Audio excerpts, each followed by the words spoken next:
Hi welcome to India's largest digital media network Suman TV. నేను మీ కీర్తి. ఈ రోజు మనతో పాటు Gautam neuro care MD doctor Uday Gautam garu మనతో పాటు ఉన్నారు. నమస్తే సార్. సార్, ట్రైజెమినల్ న్యూరాలజియా అంటే ఏంటి? ట్రైజెమినల్ న్యూరాలజీ అంటే ట్రైజెమినల్ అనేది ఒక నర్వ్ అండి. బ్రెయిన్ నుంచి వస్తుంది. ఈ ఫేషియల్ మొత్తం సప్లై చేస్తుంది మ్యాక్సిల్ ఏరియా, మ్యాండిబుల్ ఏరియా. ఆ ఏరియా డిస్ట్రిబ్యూషన్ లో వచ్చే పెయిన్ ని ట్రైజెమినల్ న్యూరాలజీ. ఓకే, ఎందుకు వస్తుంది సార్? యూజువల్గా దీనికి ట్రైజెమినల్ నర్వ్ అనేది కంప్రెషన్ వల్ల వస్తుందండి. బ్రెయిన్ లో ఆ నర్వ్ రూట్ ఆరిజిన్ దగ్గర దాని మీద బ్లడ్ వెజల్స్ కానీ superior inferior cerebral artery, inferior cerebral artery, superior cerebral artery కొన్ని ఉంటాయి. ఆ ఆర్టరీస్ నర్వ్ మీద కంప్రెషన్ చేస్తూ వస్తుంది.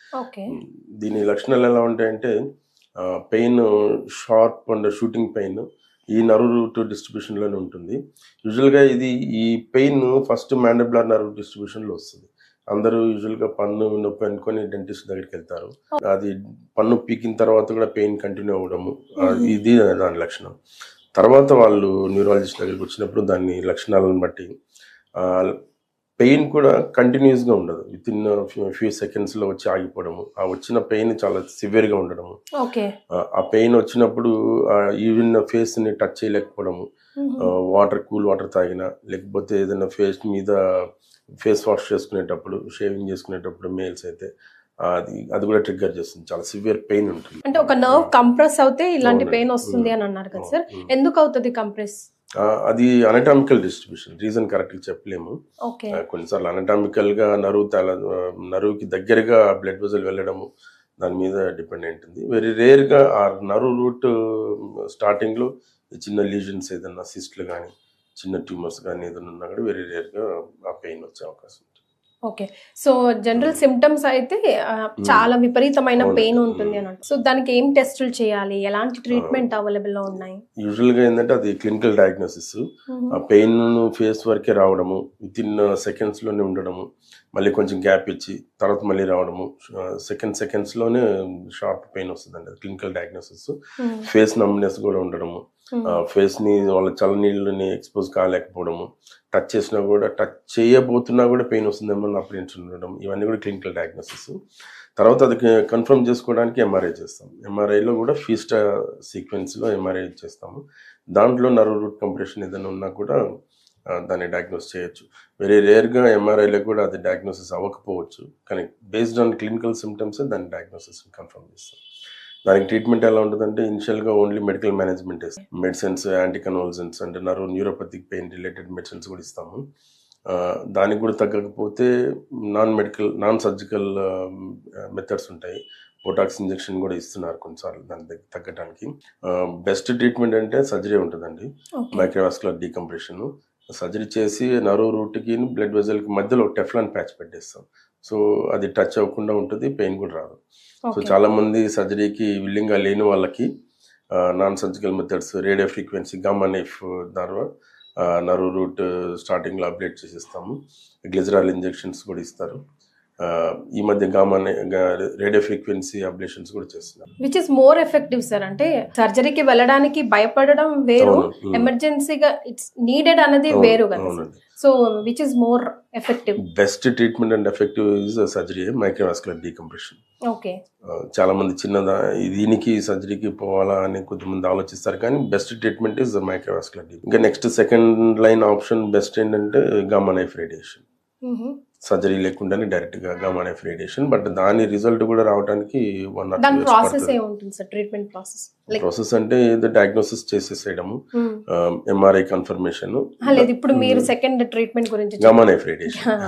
Gamma knife radiation is process అంటే దాన్ని రేడియో ఫ్రీక్వెన్సీ ద్వారా నర్వ్ రూట్ దగ్గర అబ్లేట్ చేస్తారు.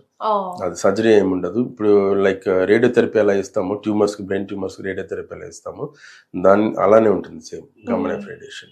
సో స్పెసిఫిక్ ఏరియాని టార్గెట్ చేసి చుట్టుపక్కల ఉన్న నార్మల్ బ్రెయిన్ టిష్యూని డ్యామేజ్ చేయకుండా ఓన్లీ స్పెసిఫిక్ టిష్యూని టార్గెట్ చేసి దాన్ని అప్డేట్. సో ట్రీట్మెంట్ తర్వాత ఏమైనా సైడ్ ఎఫెక్ట్స్ ఉంటాయండి?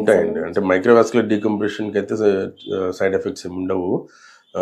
దీనికి గామా నైఫ్ రేడియేషన్ కానీ, గ్లిజరాల్ ఇంజెక్షన్స్ కానీ, రేడియో ఫ్రీక్వెన్సీ అబ్లేషన్స్ కానీ వీటికి సైడ్ ఎఫెక్ట్స్ ఉంటాయి. అంటే నర్వ్ రూట్ని మనం అబ్లేట్ చేస్తున్నాం కదా, ఆ డిస్ట్రిబ్యూట్ అది సప్లై చేసే ఫేస్ అంతా కూడా కొంత నమ్నెస్ రావడము, ఫేస్ డీవియేషన్ రావడం ఇవన్నీ Oh. కొంచెం సైడ్ ఎఫెక్ట్స్ అయితే ఉంటాయి. సో ఎన్ని రోజులు టైం పడుతుంది సార్ వాళ్ళు సెట్ అవ్వడానికి? ఒక పేషెంట్ అప్రోచ్ అయిన తర్వాత ఎన్ని రోజులు టైం? మెడికల్ మేనేజ్మెంట్ అయితే మినిమం 3 months ఇవ్వాలి. 3 months వరకు కూడా తగ్గకపోతే next surgical options radio frequency ablation కానీ గామా నేఫ్ రేడియేషన్ కానీ అది తగ్గాలన్నా కూడా మినిమం 1 to 1.5 years పడుతుంది. సర్జరీ అయితే మైక్రోవాస్కులర్ డీకంప్రెషన్ సర్జరీకి అయితే ఇమీడియట్ గానే రిజల్ట్ వస్తుంది. సో ఏ ఏజ్ గ్రూప్ కానివ్వండి లేకపోతే ఇన్ జనరల్ గా ఎవరు ఎక్కువగా బాధితులు ఉన్నారు సార్ దీనికి యూజువల్ సంబంధించి? మిడిల్ ఏజ్ గ్రూప్ నుంచి కొంచెం అడల్ట్స్ వరకు కూడా 30-35 years నుంచి 55-60 years వరకు కూడా ఇది ఎక్కువ. సో ఎలాంటి కరెక్షన్స్ చేసుకోవాలి సార్ లైఫ్ స్టైల్లో? రాకుండా ప్రికాషన్స్ ముందుగా రాకుండా ఏం ప్రికాషన్స్ ఏమి ఉండవు దీనికి. అది ఎందుకంటే అనటామికల్ డిస్ట్రిబ్యూషన్ కాబట్టి అది బేసిక్గా వాళ్ళు పుట్టుకతో వచ్చిన కొన్ని వేరియేషన్స్ వల్ల నర్వ్ రూట్కి దగ్గరలో ఆ బ్లడ్ వెజల్ వెళ్ళడం వల్ల వచ్చింది ఇది. సో ముందుగానే ప్రికాషన్స్ ఏమి ఉండవు దానికి. వచ్చిన వెంటనే ఇమీడియట్గా ఐడెంటిఫై చేసి చాలా స్పీడ్గా ట్రీట్మెంట్ తీసుకోవడము. ఇయర్స్ టుగెదర్ మెడిసిన్స్ వాడకుండా మినిమం 3 months వరకే వెయిట్ చేసి చూడాలి. 3 monthsకి మెడిసిన్స్ తగ్గదంటే ఇంకా తగ్గదు. అది నెక్స్ట్ సర్జికల్ ఆప్షన్స్కి ఇది ఇంకా క్రిటికల్ అయ్యి లైఫ్ థ్రెట్ అయ్యే అవకాశం లైఫ్ థ్రెట్ ఏముండదు. Only thing is pain. ఆ పెయిన్ భరించలేరు. నర్వ్ పెయిన్ ఎప్పుడు చాలా సివియర్గా ఉంటుంది.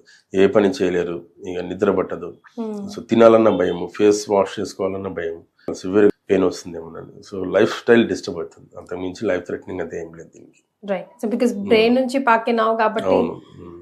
సార్ లాస్ట్లీ అన్ని పెయిన్స్ ఈ పెయినే కాదు అవును అని చెప్పడానికి మనం ప్రేక్షకులకి ఏం చెప్పొచ్చు? డెఫినెట్ గా ఉంటుంది. దీంట్లో ట్రైజమినల్ న్యూరాలజియాను అండ్ ఎటిపికల్ ఫేషియల్ పెయిన్స్ అంటాం. రిమైనింగ్ పెయిన్స్ కూడా వస్తాయి చాలా డిఫరెంట్ గా.